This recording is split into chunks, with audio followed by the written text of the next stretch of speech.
semuanya, nama aku Elvira, aku dari Ilmu Komunikasi UGM Angkatan 2022 dan selamat datang kembali di Baskom, Bahas Komunikasi. Jadi Baskom ini merupakan sebuah podcast yang selalu membahas isu-isu yang lagi viral, yang lagi happening, yang khususnya dilihat melalui perspektif komunikasi. Nah, pada kesempatan kali ini nih, Baskom berkolaborasi dengan Divisi Penelitian dan Pengembangan atau Litbang dari Korps Mahasiswa Komunikasi UGM. Nah, apa sih yang bakal kita bahas hari ini? Jadi, pada kesempatan hari ini, kita mau membahas mengenai Pilpres 2024 yang nggak lama lagi akan dilaksanakan nih. Terus habis itu kita mau bahas bagaimana framing media dan juga respons dari anak muda khususnya generasi Z atau Gen Z. Nah, tapi sebelum membahas lebih jauh ke sana, kayaknya kita sapa dulu deh narasumber spesial kita pada hari ini, Mas Wisnu Prasetya. Halo Mas. Halo, apa kabar? Alhamdulillah. Mas Wisnu gimana Mas? Sehat. Oke, mungkin Mas Wisnu mau menyapa Sobat Baskom semuanya atau dari aku nih yang mau memperkenalkan? Silakan. Oke, jadi Sobat Baskom semuanya, Mas Wisnu ini merupakan dosen di Departemen Ilmu Komunikasi UGM dan juga merupakan seorang podcaster juga ya Mas. Podcaster juga dan seleb tweet juga ya Mas kalau nggak salah. Seleb tweet. Nah, terus pendidikan terakhir yang ditempuh oleh Mas Wisnu ini adalah Master di School of Media and Communication University of Leeds di UK. Dan bidang keahliannya itu mencakup jurnalisme, komunikasi politik dan juga misinformasi. Bener nggak Mas? Betul. Berarti kalau ngomongin bidang keahlian Mas Wisnu ini berarti sangat relate dong dan sangat nyambung dong dengan topik bahasan kita hari ini. Oke. Berarti langsung aja ya Mas, aku tanya-tanya gitu. Oke, langsung aja. Dan kita di sini santai aja ya Mas, sharing-sharing sama Sobat Baskom semuanya. Pasti Sobat Baskom semuanya juga udah excited, pengen tahu bahasan kita pada hari ini gitu. Oke, langsung aja Mas. Ngomongin Pilpres 2024 yang nggak lama lagi dilaksanakan ya Mas. Nah, sejauh ini gimana sih Mas dinamika politik elektoral yang ada di Indonesia? Maksudnya apakah udah ada kubu-kubu yang terbentuk atau udah ada capres fixnya gitu atau masih terjadi manuver-manuver partai gitu Mas? Ya kalau bicara pemilu 2024 Pilpres pemilu presiden 2024 tentu ini kan jaraknya kita masih sekitar 8-9 bulan lagi ya dan karena masih dinamika politik Februari 2024 Valentine. Nah, masih cukup panjang waktunya dan sampai sekarang kalau kita bicara dinamika yang terjadi itu kan kita bisa melihat ya beberapa partai sudah mendeklarasikan siapa calonnya, misalnya seperti PDIP sudah mendeklarasikan Ganjar Pranowo, kemudian Gerindra mendeklarasikan Prabowo dan juga Nasdem mendeklarasikan Demokrat, PKS mendeklarasikan Anies Baswedan. Tetapi itu kan mereka belum merupakan capres yang definitif ya. Nama-nama cawapres juga belum, bakal calon wakil presiden juga belum muncul dan kita bisa melihat banyak partai yang masih saling bermanuver. Jadi masih saling bernegosiasi untuk membentuk koalisi politik, kemudian juga untuk menyorongkan siapa dipasangkan dengan siapa. Kan kita bisa melihat ya, yang selama ini beredar selain nama-nama calon presiden yang saya sebutkan tadi, juga nama-nama calon wakil presiden yang sudah banyak seperti Sandiaga Uno, Erick Thohir dan seterusnya. Artinya dinamikanya masih sangat cair. Jadi kita belum bisa memastikan pasangan siapa, capres-cawapres siapa, diusung partai koalisi mana, karena masing-masing partai ini masih mungkin bahasanya masih melakukan konsolidasi, masih melakukan negosiasi untuk membangun koalisi politik gitu ya. Jadi ini masih kita masih meraba-raba nih apakah akan ada dua kubu seperti di 2014 2019 atau tiga kubu atau seperti apa, kita belum tahu. Kita masih melihat prosesnya beberapa bulan ke depan.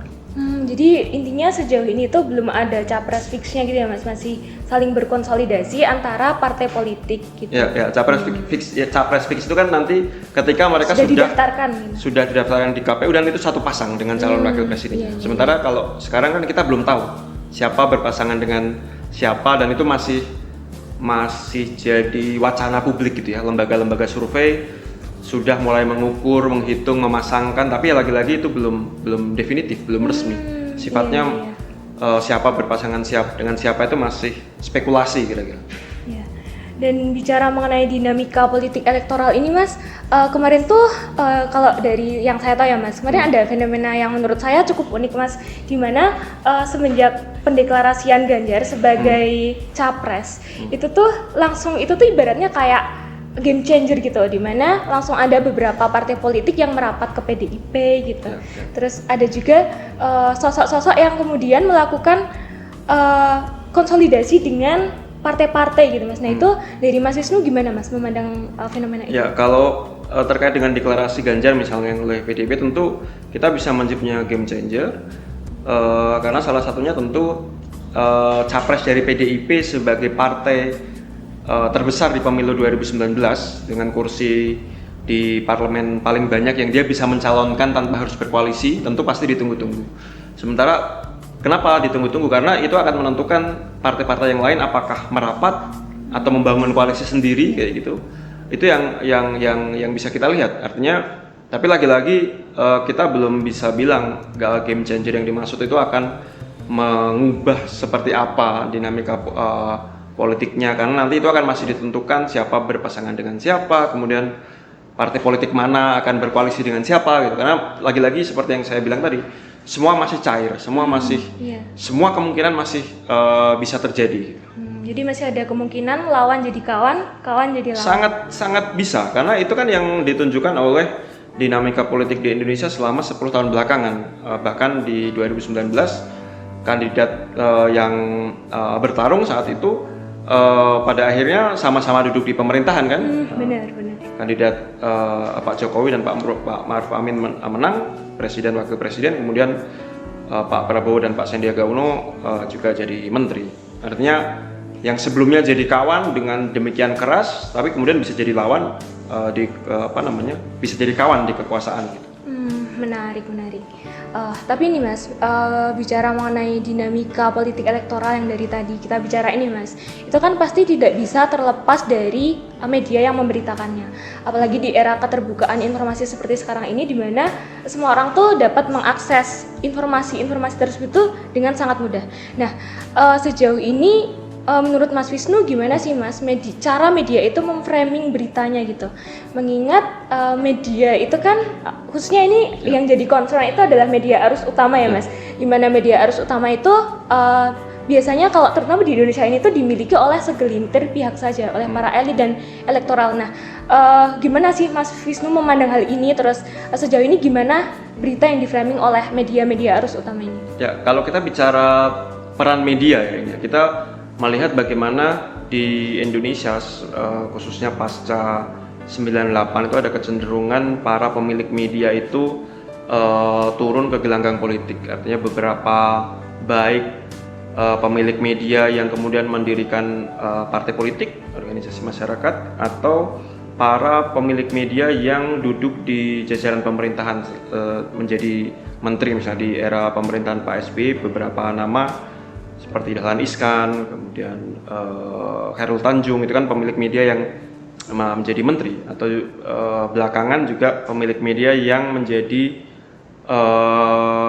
ketua partai politik seperti Haritanu dengan Perindo, Surya Paloh dengan Nasdem, juga sebelumnya Abu Rizal Bakri, pemilik TV One dan Antv, juga merupakan ketua partai Golkar. Artinya para pemilik media yang berpolitik praktis itu pada tahap selanjutnya akan mempengaruhi bagaimana media masing-masing itu memberitakan isu politik. Artinya framing terkait dengan pemberitaan isu politik akan sangat ditentukan sesuai kecenderungan pemiliknya. Pemiliknya punya kecenderungan politik kemana, tendensi politiknya kemana, apakah pemiliknya yang juga ketua partai politik berkoalisi dengan kepentingan politik tertentu. Yang itu kan kita lihat di 2014, pemilu 2014, di pemilu 2019 juga begitu, bahwa pemberitaan media akan ditentukan oleh kebijakan politik pemiliknya. Artinya biasnya itu terlihat. Iya. Biasnya terlihat di mana media-media kemudian basis dari pemberitaannya akan sangat menguntungkan koalisi politik yang di dalamnya ada pemilik masing-masing, dan sekaligus di sisi yang lain menyerang atau mengeksekusi, tidak memberitakan lawan politiknya karena ya lawan politik pemilik medianya gitu. Dan itu kecenderungan yang saya kira di pemilu yang akan datang juga akan kita lihat gitu. Karena beberapa tendensi atau beberapa contohnya sudah mulai terlihat gitu. Berarti apakah peran dari media alternatif itu dibutuhkan, Mas, untuk menangani hal ini? Ya, kalau kita bicara media alternatif dalam konteks bagaimana publik, voters, calon pemilih mengakses informasi, kalau hanya bersandar pada media arus utama, tentu pemberitanya akan sangat bias ya, bias kepentingan politik masing-masing gitu. Artinya memang di titik itu saya percaya penting untuk adanya media alternatif yang memberikan memberikan ruang alternatif bagi publik untuk mendapatkan informasi yang tidak bias gitu. Informasi yang berita yang independen, yang memang objektif terhadap 2 atau 3 kandidat politik yang berlaga gitu, sehingga tidak hanya didorong oleh motif politik pemiliknya sebagaimana yang kita lihat di banyak media mainstream gitu. Sehingga saya berpendapat bahwa ya media alternatif itu dibutuhkan publik. Iya.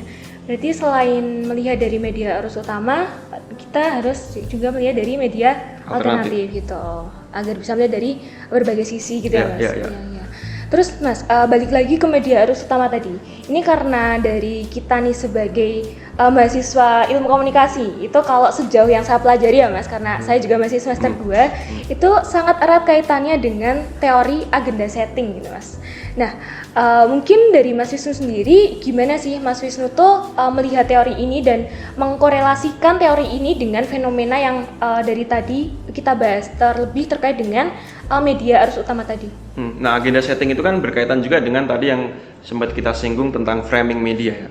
Agenda setting itu kan kira-kira bagaimana media mendorong satu agenda tertentu sehingga agenda tersebut nanti bisa dibicarakan, didiskusikan, dibincangkan oleh publik gitu.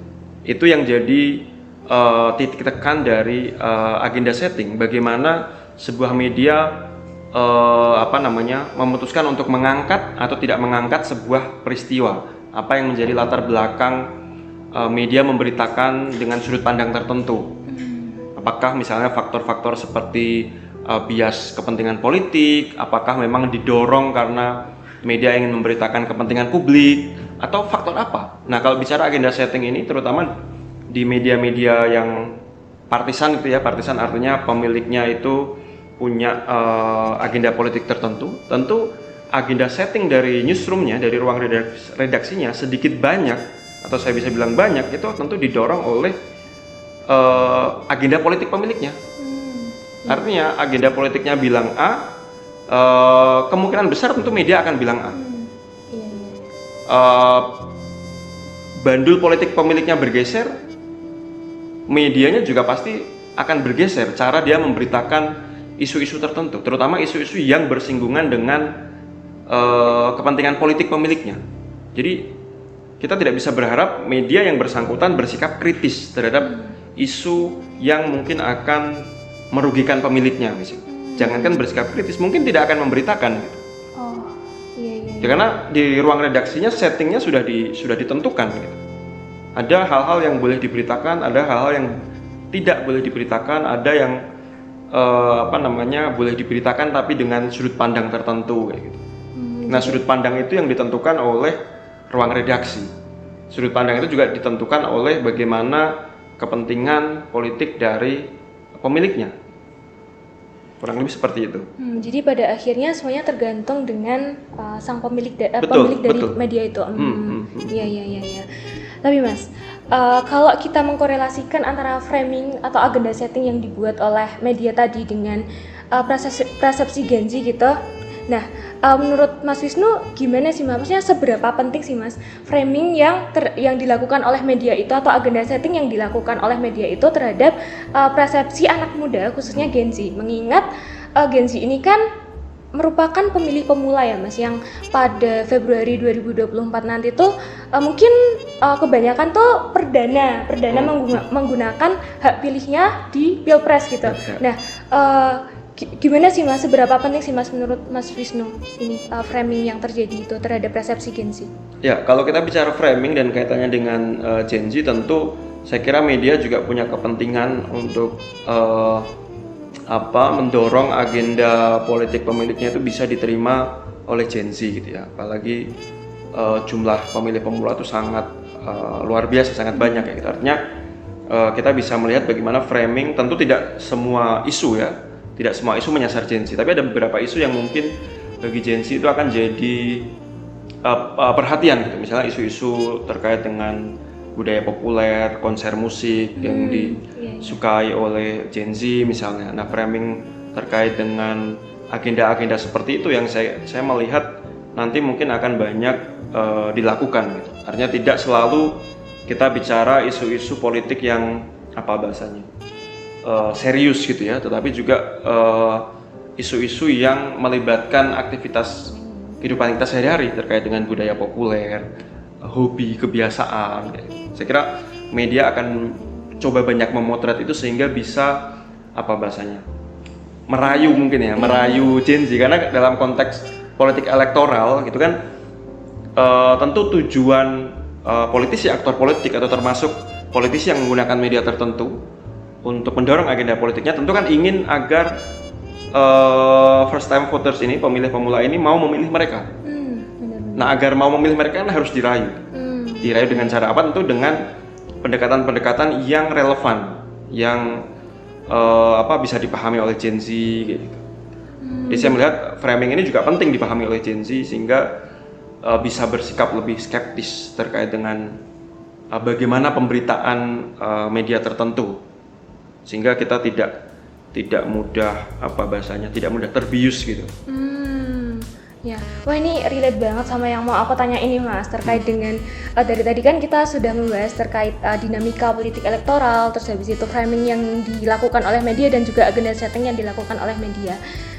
Terus selanjutnya itu dari Mas Wisnu sendiri ada saran atau rekomendasi atau nasihat nggak sih Mas kepada kami pemilih pemula yaitu Gen Z itu dalam menghadapi framing-framing yang dilakukan oleh media ini agar nantinya waktu memilih di 2024 itu dapat lebih bijak gitu Mas dalam menggunakan hak suaranya. Tadi juga udah sempat disinggung ya Mas. Nah itu mungkin dari Mas Wisnu apakah boleh dijabarkan lebih kalau lanjut? Menurutku teman-teman harus pertama jelas bersikap kritis ya, karena seperti yang aku sampaikan tadi kita ada di situasi di mana banyak media mainstream itu punya afiliasi politik terhadap kelompok kepentingan politik tertentu.